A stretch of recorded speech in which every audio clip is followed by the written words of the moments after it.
ಇವಾಗ ಇಲ್ಲಿ ಒಂದು ಸ್ಟೀಲಿನ ಚರಕಲು ತಗೊಳ್ರಿ. ನಾನು ಇದರಲ್ಲಿ ಟೀ ಕುಡಿಯೋ ಕಪ್ಪಲ್ಲಿ 2 ಕಪ್ಪು ತೊಗರಿಬೇಳೆ ತೊಗೋತಾ ಇದ್ದೀನಿ. ನೋಡಿ, ಈ ಕಪ್ಪಲ್ಲಿ. ನೀವು ಜಾಸ್ತಿ ಮಾಡ್ಕೊತಿದ್ದೀರಾ ಅಂತಂದರೆ ನಾನಿಲ್ಲಿ ಸಾರಿಗೆ ಏನು ತೋರಿಸ್ತೀನಿ ಅದನ್ನೆಲ್ಲ ನೀವು ಡಬಲ್ ಮಾಡ್ಕೋಬೇಕಾಯ್ತು, ಮಸಾಲೆ ಪದಾರ್ಥಗಳೆಲ್ಲ. ನಾನಿಲ್ಲಿ ಇವಾಗ ಸದ್ಯಕ್ಕೆ 2 ಕಪ್ಪು ತೊಗರಿಬೇಳೆ ತಗೋತಾ ಇದ್ದೀನಿ. ಇದರಲ್ಲಿ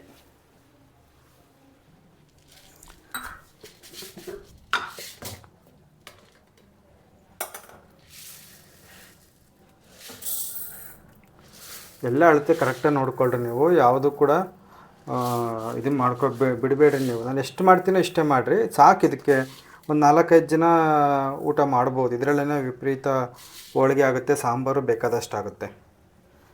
2 ಕಪ್ ತಗೋತಾ ಇದ್ದೀನಿ. 1 ಕಪ್ಪು.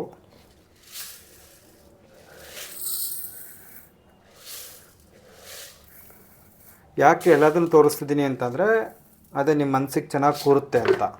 ಇದನ್ನು ಏನು ಮಾಡ್ತೀನಿ, ಚೆನ್ನಾಗಿ ಒಂದು 4-5 ಸಲ ತೊಳೆದ್ಬಿಟ್ಟು ಬೇಯೋದಕ್ಕೆ ಇಡ್ತೀನಿ.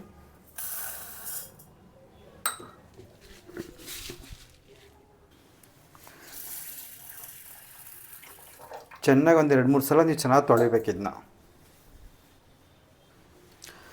ಬೇಳೆ ಬೇಯಿಸ್ಲಿಕ್ಕೆ ನಾನು ಎಷ್ಟು ನೀರು ಹಾಕ್ತೀನಿ ನೋಡಿರಿ. ಇಲ್ಲಿ ಇದು ಗಿಂಡಿ ಲೆಕ್ಕ ಅಂತೇಳಿ, ಈ ಗಿಂಡಿ ನನಗೇನು ಬೇಳೆ ತೊಗೊಂಡಿದ್ದೀನಲ್ಲ ಅದರಲ್ಲಿ 4 ಕಪ್ ನೀರು ಹಿಡಿಯುತ್ತೆ.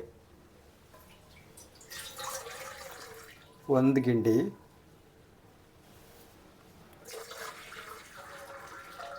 2 ಗಿಂಡಿ,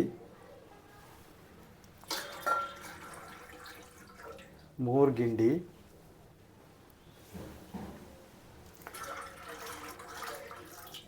4 ಗಿಂಡಿ, ಆಮೇಲೆ ಒಂದು ಅರ್ಧ ಗಿಂಡಿ, ಒಟ್ಟು 4.25 ಗಿಂಡಿ ನೀರು ತೊಗೊಂಡಿದ್ದೀನಿ.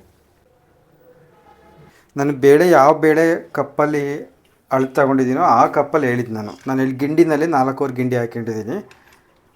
ಅದನ್ನು ಕಪ್ಪಿಗೆ ಏನಾದರೂ ನಾವು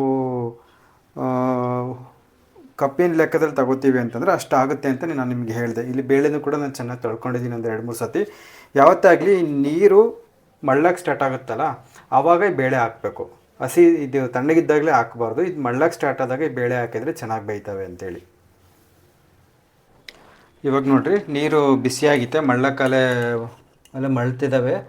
ಈ ಒಂದು ಸ್ಟೇಜಲ್ಲಿ ನೀವು ತೊಗರಿಬೇಳೆನ ಇದಕ್ಕೆ ಹಾಕೋಬೇಕು. ತೊಳೆದಿಟ್ಕೊಂಡಿದ್ದೀರಲ್ಲ ಅವನ್ನ.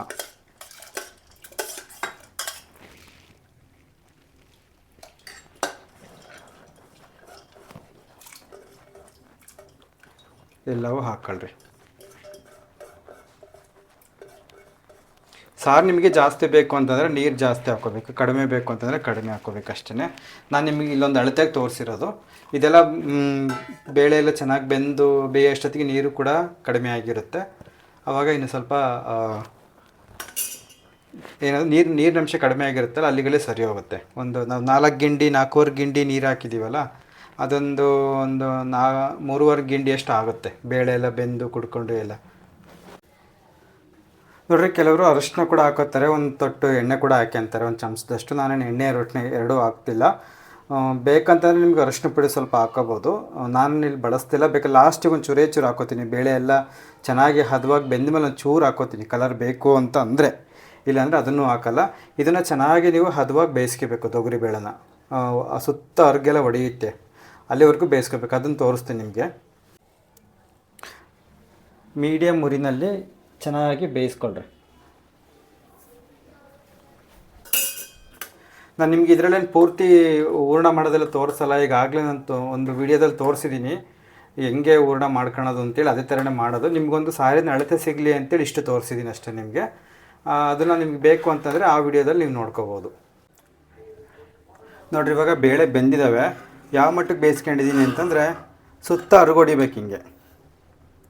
ನೋಡಿರಿ, ಸುತ್ತ ಅರುಗೊಡಿಬೇಕು ಹಿಂಗೆ, ಅಂದರೆ ಸ್ವಲ್ಪ ನುಣ್ಣಗಾಗಬೇಕು. ಇವನೊಂದು ಕಳ್ಳ ಇದ್ದಾವೆ, ಈ ಥರ ಇರಬೇಕು. ಸುತ್ತ ಬಾಯಿ ಬಿಟ್ಕೊಳ್ತವೆ ಅಂತಾರಲ್ಲ ಹಂಗೆ ಹೊರಗೆಲ್ಲ ಚೆನ್ನಾಗಿ ಹೊಡೆದಿರ್ಬೇಕು. ಈಗ ನೋಡ್ತಾಗ ಏನು ಬಿಳಿ ಇರಬಾರ್ದು, ನಡುವೆ ಚೆನ್ನಾಗಿ ಬೆಂದಿರಬೇಕು. ಇಷ್ಟು ಬೆಂದರೆ ಸಾಕು, ಚೆನ್ನಾಗಿ ಬರುತ್ತೆ. ಇದಕ್ಕಿಂತ ಜಾಸ್ತಿ ಬೇಯಿಸೋದು ಬೇಡ. ಇವಾಗ ಇದನ್ನು ಬಸ್ಕೊತೀನಂತೆ ಒಂದು ಪಾತ್ರೆಗೆ. ನಿಮಗೆ ಯಾವ್ದು ಅನುಕೂಲನೋ ಹಂಗೆ ಬಸ್ಕೊಳ್ರಿ. ಯಾವ ಥರ ಅನುಕೂಲನೋ ಆ ಥರ. ಇದು ನಿಮ್ಮ ಇಚ್ಛೆ, ನಿಮ್ಗೆ ಯಾವ್ದು ಅನುಕೂಲನೋ ಹಂಗೆ ಬಸ್ಕೊಳ್ರಿ. ನನಗಿದೆ ಒಂಥರ ಏನೋ ರೂಢಿ ಈ ಥರ ಬಟ್ಟೆಯಲ್ಲಿ ಬಸಿಯೋದೇ, ನಿಮಗೆ ತೋರ್ಸೋಕ್ಕೆ ಅಂತ ಇಲ್ಲಿ ಇಡ್ತಿದ್ದೀನಿ ಅಷ್ಟೇ. ಈ ಥರ ಒಂಚೂರು ಜಾಗ ಬಿಟ್ಕೊಂಡು ಹಿಂಗೆ ಬಸ್ಕೊಬರ್ರಿ. ಇಲ್ಲಿ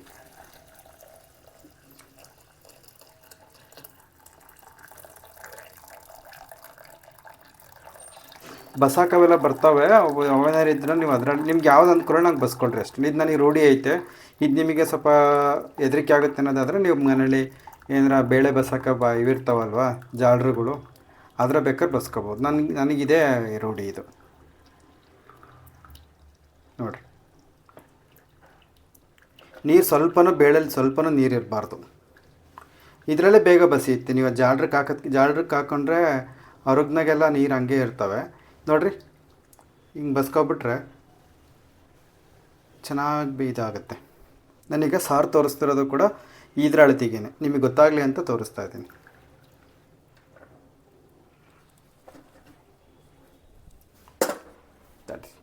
ನೋಡಿ ಇಷ್ಟು ನೀರು ಬಂತು. 4 ಗಿಂಡಿ ನೀರು ಹಾಕಿದ್ದೆ, ಅದರಲ್ಲಿ ಬೇಳೆ ಬಸ್ದಾಗ ಇಷ್ಟು ಬಂದೈತೆ. ಒಂದು ಗಿಂಡಿ ಏನಾದರೂ ಆವಿಯಾಗಿ ಹೋಗಿರುತ್ತೆ, ಆವಿಯಾಗಿ ಬೇಳೆ ಜೊತೆ ಇರುತ್ತಲ್ವ ಕುಡ್ಕೊಂಡು. ನೋಡಿ ಇಷ್ಟು ಬೇಳೆ ಬಂದೈತೆ. ಇವಾಗ ಇದಕ್ಕೆ ಬೆಲ್ಲ ಕರಗಿಸಿ ಹಾಕಿ ಹೂರಣ ಮಾಡ್ಕೋಬೇಕು. ಈಗ ಇಲ್ಲಿ ಬೆಲ್ಲ ಸ್ವಲ್ಪ ಕರಗಿಸ್ಕೋತಾ ಇದ್ದೀನಿ, ಯಾಕಂದರೆ ಕಸರು ಪಸರು ಇರುತ್ತೆ ಅಂತೇಳಿ. 1 ಕಪ್ ಟೀ ಕುಡಿಯೋ ಕಪ್ಪಿಗೆ 1 ಕಪ್ ನೀರು ಹಾಕಿದ್ದೀನಿ. ನೀರು ಹಾಕಿ ಇದನ್ನು ಕರಗೋದಕ್ಕೆ ಇಡ್ತಾಯಿದ್ದೀನಿ. ಚೆನ್ನಾಗಿ ಕರಗಬೇಕು. ಬೆಲ್ಲದ ಅಳತೆ ಬಂದುಬಿಟ್ಟು ನೀವು ಇದರಲ್ಲಿ 1 ಕಪ್ ತೊಗರಿಬೇಳೆ ತೊಗೊಂಡಿದ್ದೀರಲ್ಲ, ನೀವು 2 ಕಪ್ ಬೆಲ್ಲ ತೊಗೋಬೋದು. ಅಥವಾ ಸ್ವಲ್ಪ ಸಪ್ಪೆ ತಿಂತೀರಾ ಅಂತಂದರೆ 1.5 ಕಪ್ ಕೂಡ ತೊಗೋಬೋದು. ನೀವು 1 ಕಪ್ ಬೇಳಿಗೆ 1 ಕಪ್ಪೇ ತೊಗೊಂಡ್ರಿ ಅಂತಂದರೆ ಸ್ವಲ್ಪ ಸಪ್ಪೆ ಅಂತ ಅನಿಸುತ್ತೆ. ಸ್ವಲ್ಪ 1.5 ಕಪ್ ಅಂತ ತೊಗೊಂಡ್ರಿ ಅಂತಂದರೆ ಸ್ವಲ್ಪ ಸಿಹಿ ಚೆನ್ನಾಗಿರುತ್ತೆ. 2 ಕಪ್ ತೊಗೊಂಡ್ರೆ ಸಿಹಿ ಮುಂದಾಗಿರುತ್ತೆ. ಬೆಲ್ಲದ ಅಳತೆ ಒಟ್ಟು ನಿಮ್ಮ ಇಚ್ಛೆ, ನೀವು ಎಷ್ಟಾರು ತೊಗೊಳ್ರಿ. ನಿಮ್ಮ ಸಿಹಿ ಎಷ್ಟು ಬೇಕೋ ಅಷ್ಟು ನಿಮಗೆ ಗೊತ್ತಾಗುತ್ತಲ್ವ, ಅಷ್ಟು ತೊಗೊಳ್ರಿ. ನಾನಿಲ್ಲಿ ಏನಪ್ಪ ಅಂದರೆ ಅಂದಾಜೆ ತೊಗೊಂಡಿದ್ದೀನಿ. ನಿಮ್ಗೊಂದು ಅಳತೆ ಹೇಳಬೇಕು ಅಂತಂದರೆ ಈಗ ಹೇಳಿದ್ನಲ್ವ ಅಷ್ಟೇ. 1 ಕಪ್ ಬೇಳೆ ತೊಗೊಂಡ್ರಿ ಅಂತಂದರೆ 2 ಕಪ್ ಬೆಲ್ಲ ತೊಗೊಳ್ರಿ. ಅವಾಗ ಸ್ವಲ್ಪ ಸಿಹಿ ಮುಂದಿರುತ್ತೆ. ಕಡಿಮೆ ತಿಂದರೆ ಚೂರು ಕಡಿಮೆ ತೊಗೊಳ್ರಿ. ಬೆಲ್ಲ ಅದ್ರ ಪಡಿಗೆ ಅದು ಕರಗ್ತೈತೆ. ಒಂದ್ಸಲ ಹಿಂಗೆ ಚಮಚದಲ್ಲಿ ಹಣ್ರಿ ಹಿಂಗೆ. ಅದು ಸಿಹಿ ಅಳತೆ ಮಾತ್ರ ನಿಮಗೆ ನಿಮ್ಮ ಇಚ್ಛೆ. ಅದು ನಿಮಗೆ ಸಿಹಿ ಜಾಸ್ತಿ ತಿಂತಿರೋ ಕಡಿಮೆ ತಿಂತಿರೋ ಅದು ನೋಡಿಕೊಂಡು ಅದಕ್ಕೆ ಅನುಸರಿಸ್ಕೊಂಡು ಎಷ್ಟು ಬೇಕೋ ಅಷ್ಟು ಹಾಕಿ ಹೇಳ್ರಿ. ಸ್ವಲ್ಪ ಜಾಸ್ತಿ ಪಾಕನೇ ಮಾಡ್ಕೊಳ್ರಿ, ಇದೇನು ಉಳಿದ್ರೆ ವೇಸ್ಟ್ ಆಗೋಲ್ಲ. ಅದಕ್ಕೆ ಕಾಫಿ ಟೀಗೆ ಏನಾರ ಕಾಸ್ದಾಗ ಹಾಕ್ಕೋಬೋದು. ಇದು ಉಂಡೆ ಬೆಲ್ಲ ಕಾಫಿ ಟೀಗೆ ನೋಡಿಯಲ್ಲಿದು.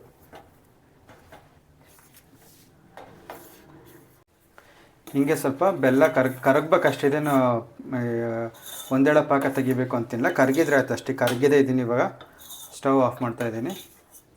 ಇವಾಗ ಇದನ್ನು ಬೇಳೆಗಾಗಿ ಸೋಸ್ಕೋಬೇಕು, ಕಸರು ಪಸರು ಏನಾರು ಇರುತ್ತೆ ಅಂತ.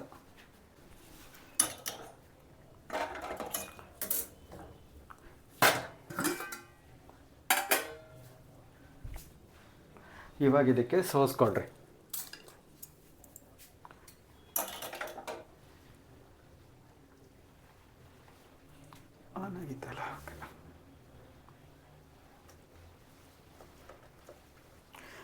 ಇದು ಬೆಲ್ಲದಲ್ಲೂ ನೀರು ಹಾಕಿದ್ದೀವಿ, ಯಾಕಂದರೆ ಇದು ಮಿಕ್ಸಿಲಿ ರುಬ್ಬೋದು ನೋಡಿರಿ. ಈ ಬೆಲ್ಲದಲ್ಲಿ ಕಸರಿದೆ ಸ್ವಲ್ಪ.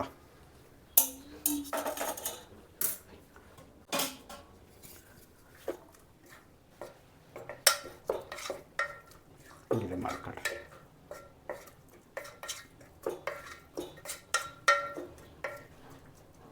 ಬೇಳೆ ಬಿಸಿ ಇದೆ, ಬಿಸಿ ಇದ್ದಂಕಲೇ ಹಾಕ್ತಿರೋದು. ನಿಮಗೆ ತೋರ್ಸೋಕ್ಕೆ ಅಂತ ಆ ಕಡೆ ಇಟ್ಟಿದ್ದೆ. ನಿಮಗೆ ಸಿಹಿ ಎಷ್ಟು ಬೇಕೋ ಅಷ್ಟು ಬೆಲ್ಲ.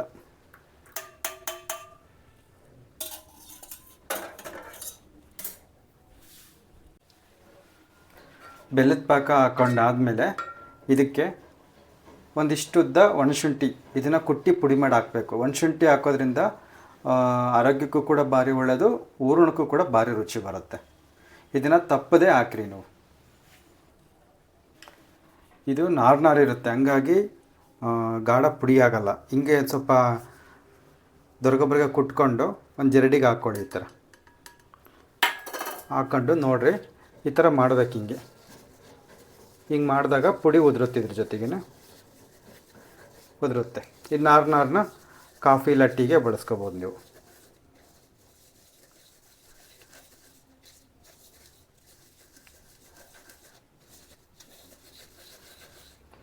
ಒಣಶುಂಠಿ ಹಾಕೋದು ತುಂಬ ತುಂಬ ತುಂಬ ಒಳ್ಳೆಯದು ಆರೋಗ್ಯಕ್ಕೆ.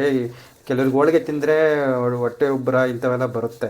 ಈ ಶುಂಠಿ ಹಾಕೋದ್ರಿಂದ ಸ್ವಲ್ಪ ಆ ಥರದ್ದು ಕಡಿಮೆ ಆಗುತ್ತೆ, ರುಚಿನೂ ಚೆನ್ನಾಗಿರುತ್ತೆ.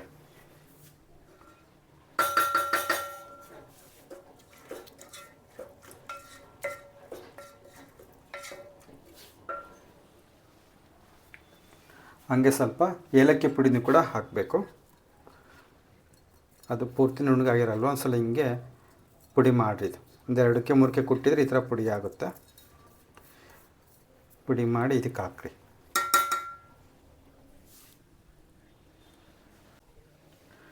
ಹಾಗೆ ಒಂಚೂರು ಒಂದು 3 ಟೇಬಲ್ ಸ್ಪೂನ್ ಅಷ್ಟು ಹಸಿ ತೆಂಗಿನಕಾಯಿ ತುರಿ ಕೂಡ ಹಾಕ್ರಿ. ಕಾಯಿ ಸ್ವಲ್ಪ ಜಾಸ್ತಿ ಬೇಕಾದ್ರೆ ಹಾಕ್ಕೋಬೋದು. ನಾನು ಸ್ವಲ್ಪ ಹಾಕಿದೆ, ಕಡಿಮೆ ಬೇಳೆ ಅಲ್ಲ, ಹಂಗಾಗಿ ಒಂದು ಸ್ವಲ್ಪ ಹಾಕಿದೆ ಅಷ್ಟೇ ರುಚಿಗೆ. ಕಾಯಿ ಜಾಸ್ತಿ ಹಾಕಿದರೂ ಕೂಡ ಚೆನ್ನಾಗಿದೆ, ರುಚಿ ಚೆನ್ನಾಗಿರುತ್ತೆ.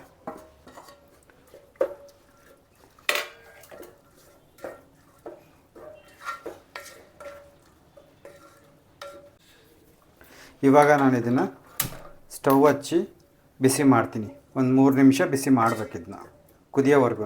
ಹಸಿ ತೆಂಗಿನಕಾಯಿ ಸ್ವಲ್ಪ ಅದು ಹಸಿ ವಾಸನೆ ಹೋಗೋವರೆಗೂ ಕುದಿಸ್ಬೇಕಿದ್ನ. ಈ ಒಂದು ಟೈಮಲ್ಲಿ ಒಂದು ಚೂರು ಅರಿಶಿನ ಹಾಕ್ತೀನಿ. ಅರಿಶಿನ ಹಾಕೋದೇನು ಏನೋ ಅರಿಶಿನ ಹಾಕಲೇಬೇಕು ಅಂತ ಏನಿಲ್ಲ. ಬೇಳೆ ಕಲರ್ ಒಂದು ಸ್ವಲ್ಪ ಚೆನ್ನಾಗಿ ಬರಬೇಕಂತಂದರೆ ನೀವು ಒಂದು ಚೂರು ಹಾಕ್ಬೋದು. ಬೇಯಿಸ್ಬೇಕಾದ್ರೆ ಕೂಡ ಹಾಕೋಬೋದು, ಇಲ್ಲ ಈ ಟೈಮ್ನಲ್ಲಾದರೂ ಬೇಕಾದ್ರೆ ಒಂದು ಚೂರು ಹಾಕೋಬೋದು. ಅದು ನಿಮ್ಮ ಇಚ್ಛೆ. ಅದು ನಾವೇನು ಹಾಕಲ್ಲ, ನಿಮಗೊಂಚೂರು ಬಣ್ಣವಾಗಿ ಕಾಣಲಿ ಅಂತ ಹಾಕ್ತಾಯಿದ್ದೀನಿ ಅಷ್ಟೇ.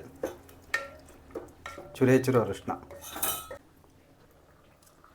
ನೋಡಿರಿ ಕುದಿಯೋಕೆ ಅದಕ್ಕಿಂತ ನಿಮಗೆ ಅನಿಸುತ್ತೆ ಬೇಳೆ ತೆಳ್ಳಗಾಯಿತು ಅಂತ ನಿಮ್ಗೆ ಅನಿಸ್ಬೋದು.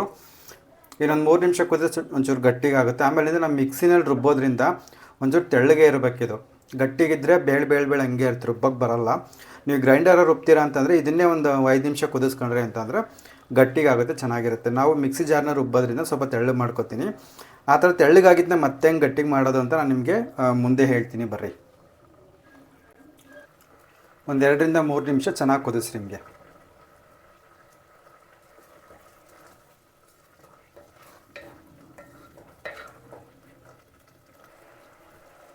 ಸರಿ, ಒಂದು 2 ನಿಮಿಷ ಕುದ್ದಿದೆ. ನಾನು ಇವಾಗ ಇದನ್ನು ಸ್ಟವ್ ಆಫ್ ಮಾಡ್ತಾ ಇದ್ದೀನಿ. ಆಫ್ ಮಾಡಿ ಒಂದು ಪ್ಲೇಟ್ ಹಿಂಗೆ ಮುಚ್ತೀನಿ. ಇದು ಮಿಕ್ಸಿ ಜಾರ್ಗೆ ಹಾಕೋತಿರಲ್ವಾ, ಪೂರ್ತಿ ತಣ್ಣಗಾಗಿರ್ಬಾರ್ದು, ಚೂರು ಬೆಚ್ಚಗಿರ್ಬೇಕು. ಪೂರ್ತಿ ತಣ್ಣಗೂ ಆಗಿರಬಾರ್ದು, ಪೂರ್ತಿ ಬಿಸಿನೂ ಇರಬಾರ್ದು. ಜಾಸ್ತಿ ಬಿಸಿ ಇದ್ದರೆ ಹಂಗೆ ಬುಗ್ಗನಂಗೆ ಎದ್ದುಬಿಡುತ್ತೆ ಅದು ಮಿಕ್ಸಿ ಜಾರಿನ ಕ್ಯಾಪ್ ಸಮೇತ. ಹಂಗೆ ಪೂರ್ತಿ ತಣ್ಣಗಾಗಿದ್ದರೆ ನುಣ್ಣಗೆ ಮೇಲೆ ಬಂದು ನಿಂತ್ಕೊಂಡು, ಹಂಗಾಗಿ ಬೆಚ್ಚಗಿರ್ಬೇಕು. ಸ್ವಲ್ಪ ಬೆಚ್ಚಗಿದ್ದಾಗ ಮಿಕ್ಸಿ ಜಾರಿಗೆ ಹಾಕ್ಕೊಂಡು ನಿಮ್ಗೆ ಯಾವ್ದು ಅನುಕೂಲ ಜಾರಿಗೆ ಹಾಕ್ಕೊಂಡು ನುಣ್ಣಗೆ ರುಬ್ಕೋಬೇಕು.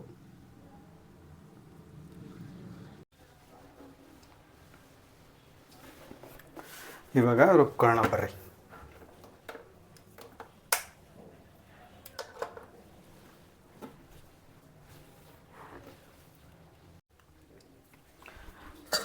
ಇವಾಗ ಬೇಳೆ ಸ್ವಲ್ಪ ಉಗುರು ಬೆಚ್ಚಗೆ ಆಗೈತೆ. ಇದನ್ನು ಜಾರಿಗೆ ಹಾಕ್ಕೊಂಡು ರುಬ್ಕೊಳ್ಳೋಣ. ಸ್ವಲ್ಪ ಹಾಕ್ಕೊಂಡೆ ರುಬ್ಕೋಬೇಕು.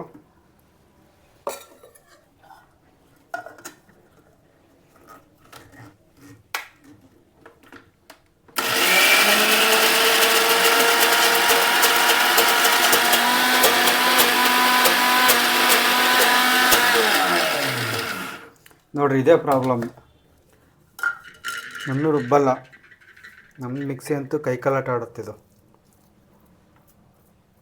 ಸ್ವಲ್ಪ ನುಣ್ಣು ರುಬ್ಬಿದರೆ ತೊಟ್ಟೊಳಗೆ ಚೆನ್ನಾಗಿ ಬರ್ತದೆ. ಕರಿಗಡುಬಿಗೆ ಹೆಂಗಿದ್ರೆ ನಡೆಯುತ್ತೆ, ತೊಟ್ಟೊಳಗಿಗೆ ಮಾತ್ರ ಹೂರ್ಣ ನುಣ್ಣು ಗಂಧ ಇದ್ದಂಗೆ ಇರಬೇಕು, ಅಂದರೆ ಒಬ್ಬಟ್ಟಿಗೆ. ಕರಿಗಡುಬಿಗಾದರೆ ನೀವು ಹೆಂಗೆ ತರ್ತರಿ ಇದ್ರೆ ನಡೆಯುತ್ತೆ.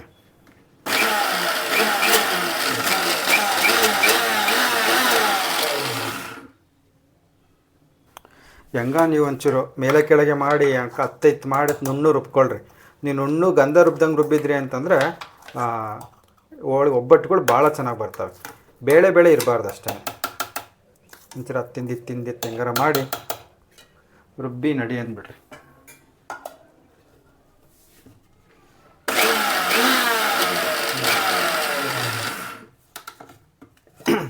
ನೋಡಿರಿ ಇದೇ ಥರ ನುಣ್ಣು ರುಬ್ಕೊಳ್ರಿ ನೀವು.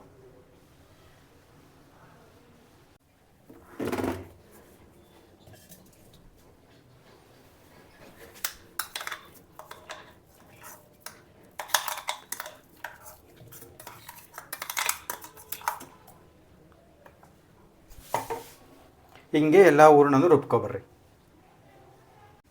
ನೋಡಿರಿ 2 ಕಪ್ 2 ಸಣ್ಣ ಟೀ ಕುಡಿಯೋ ಕಪ್ನಾಗ ಮಾಡಿದ್ದು ಹೂರಣ ಇಷ್ಟ ಆಗೈತೆ ನೋಡಿರಿ. ಇಷ್ಟು ಹೂರಣ ಆಗೈತೆ. ಈ ಥರ ಒಬ್ಬಟ್ಟು ಮಾಡಲಿಕ್ಕೆ ನುಣ್ಣಗಿರಬೇಕು, ತೀರಾ ಗಟ್ಟಿಗಿರಬಾರ್ದು, ತೀರಾ ತೆಳ್ಳಗಿರಬಾರ್ದು ಹೂರಣ. ಇವಾಗ ಒಬ್ಬಟ್ಟು ಮಾಡೋದಕ್ಕೆ ಕಣಕನ ಕಲಿಸ್ಕೊಳ್ಳೋಣ ಬರ್ರಿ. ನಾನು ಇಲ್ಲಿ 1 ಕಪ್ ಅಷ್ಟು ಮೈದಾ ಹಿಟ್ಟು ತಗೊಂಡಿದ್ದೀನಿ.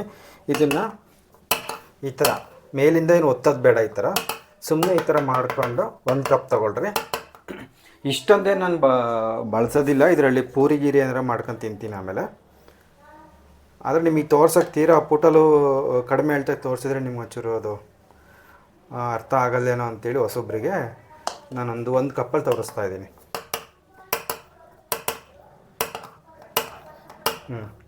ಈ ಥರ 1 ಕಪ್ಪು ಮೈದಾ ಹಿಟ್ಟು ತಗೊಂಡಿದ್ದೀನಿ. ಇವಾಗ ಇದನ್ನು ಒಂದು ಪಾತ್ರೆ ಅಥವಾ ಬಾಣಲೆ ನಿಮ್ಗೆ ಯಾವುದು ಅನುಕೂಲನ ಅದಕ್ಕೆ ಹಿಟ್ಟನ್ನು ಹಾಕ್ಕೊಳ್ರಿ.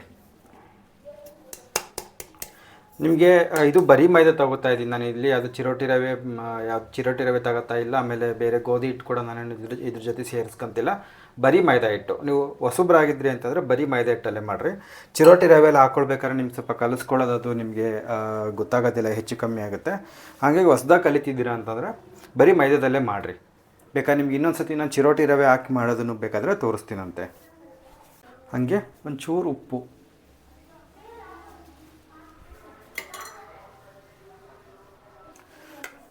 ಆಮೇಲಿಂದ 1 ಚಮಚ ಎಣ್ಣೆ ಹಾಕೋತೀನಿ.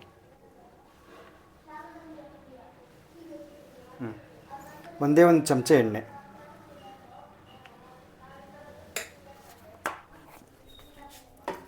ಇವಾಗ ಇದನ್ನು ಈ 3 ಚೆನ್ನಾಗಿ ಹೊಂದ್ಕೊಳ್ಳೋ ಥರ ಹಿಂಗೆ ಎಲ್ಲನೂ ಕಲಿಸ್ಕೊಳ್ರಿ ಈ ಥರ. ಈಗ ಇದಕ್ಕೆ ನೀರನ್ನ ಒಂದೇ ಸತಿ ಹಾಕೋಬಾರ್ದು, ಒಂದೇ ಸತಿ ನೀರು ಹಾಕೋಬಾರ್ದು, ಸ್ವಲ್ಪ ಹಾಕೋಬೇಕು. ನಾನಿಲ್ಲಿ 1 ಕಪ್ ನೀರು ತಗೊಂಡಿದ್ದೀನಿ, 1 ಕಪ್ಪು ಬಳಸಲ್ಲ. ಇದಕ್ಕೆ ಅಮ್ಮಮ್ಮ ಅಂದರೆ ಒಂದು ಅರ್ಧ ಕಪ್ ನೀರು ಇಳಿಸುತ್ತೆ ಅಷ್ಟೇ. ನಾನು ಅದನ್ನ ತುಂಬಿಕೆ ಬಿಟ್ಟಿದ್ದಾನೆ ಯಾವುದೋ ಜಾಸ್ತಿಯಲ್ಲಿ. ಸ್ವಲ್ಪ ನೀರನ್ನೇ ಹಾಕ್ಕೊಂಡು ಕಲಿಸ್ಕೋಬೇಕು. ನಾನು ಯಾವೊಂದು ಹದಕ್ಕೆ ತೋರಿಸ್ತೀನಿ ಆ ಒಂದು ಹದಕ್ಕೆ ಕಲಿಸ್ಕೊಳ್ರಿ, ತುಂಬ ಚೆನ್ನಾಗಿ ಬರುತ್ತೆ. ಒಬ್ಬಟ್ಟುಗಳಂತೂ ಎಷ್ಟು ಸ್ಮೂತಾಗಿ ಎಷ್ಟು ಚೆನ್ನಾಗಿ ಬರುತ್ತೆ ಅಂದರೆ ನಿಮಗೆ ಖುಷಿಯಾಗುತ್ತೆ, ಎಷ್ಟು ಚೆನ್ನಾಗಿ ಬಂದ್ವಲ್ಲ ಅಂತೇಳಿ ಅಂತ. ನಿಮಗೆ ಚಿಮುಕ್ಸ್ಕೊಂಡು ಕಲಿಸ್ಕೊಳ್ತಾ ಬರ್ರಿ.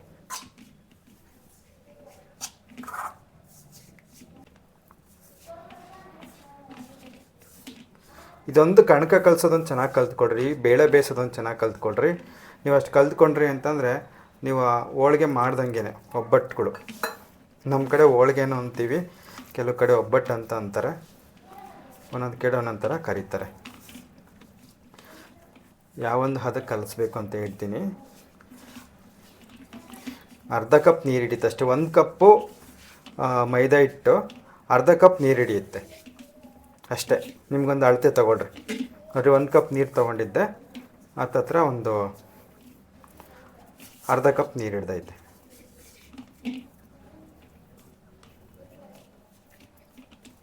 ಅದು ಹಳದಿ ಎಲ್ಲ ಒಂದು ಚೆನ್ನಾಗಿ ಹೊಂದ್ಕೊಳ್ಳೋ ತನಕ ನೀಟಾಗಿ ಕಲಿಸ್ಕೊಬರ್ರಿ ಹಿಂಗೆ.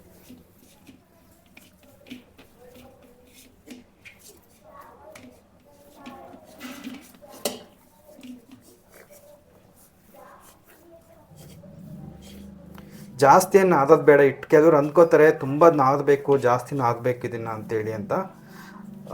ಹಿಟ್ಟನ್ನೇನು ಇದನ್ನು ನಾದೋದು ಬೇಕಾಗಿಲ್ಲ. ಇದನ್ನು ಜಾಸ್ತಿ ನಾದಿದ್ರೆ ಏನಾಗುತ್ತಪ್ಪ ಅಂದರೆ ನೀವು ಹೋಳಿಗೆ ತಟ್ಟಬೇಕಾದ್ರೆ ನಾರ್ದಂಗೆ ಆಗ್ಬಿಟ್ಟು ಸೀಳ್ತವೆ, ನಡುವಿಗೆ ಸೀಳ್ಕೊಂಡ್ಬಿಡ್ತವೆ. ಆಯಿತಾ? ನಿಮ್ಗೆ ನೋಡಿರಿ ಯಾವ ಥರ ಕಲಿಸ್ಬೇಕಂದ್ರೆ ಈ ಥರ ನಿಮಗೆ ಕಾಣಿಸ್ತಾ ಇದೆಯಾ ಹಿಂಗೆ? ಈ ಒಂದು ಅದಕ್ಕೆ ಅರಿಶಿನ ಅಲ್ಲಲ್ಲಿ ಇದೆ ಅಂತ ಅನಿಸುತ್ತೆ, ಅದು ಸರಿ ಆಗುತ್ತೆ ಹಿಂಗೆ ಕಲಿಸ್ಕೊಂಡು. ಈ ಒಂದು ಹಂತದಲ್ಲಿ ನಾದಬಾರ್ದು, ಸುಮ್ಮನೆ ನಾನು ಹೆಂಗೆ ಕಲಿಸ್ತಾ ಇದ್ದೀನ ಈ ಥರ ಹಿಂಗೆ ಕಲಿಸ್ಕೋಬೇಕಷ್ಟೇ. ಗೊತ್ತಾಯ್ತಾ? ಈ ಥರ ಮಾಡ್ಕೊಬರ್ಬೇಕು. ನಿಮಗೆ ಕಾಣಿಸ್ತಾ ಇತ್ತಲ್ಲ,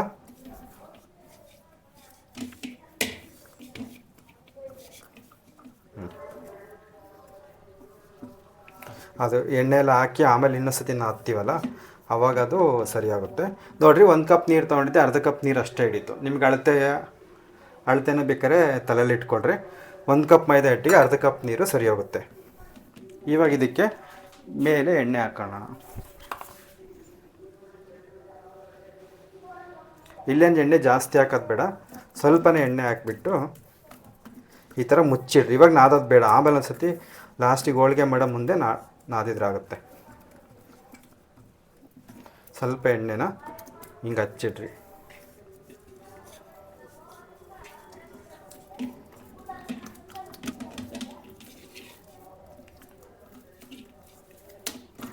ಇಷ್ಟು ಹಿಂಗಿರಲಿ.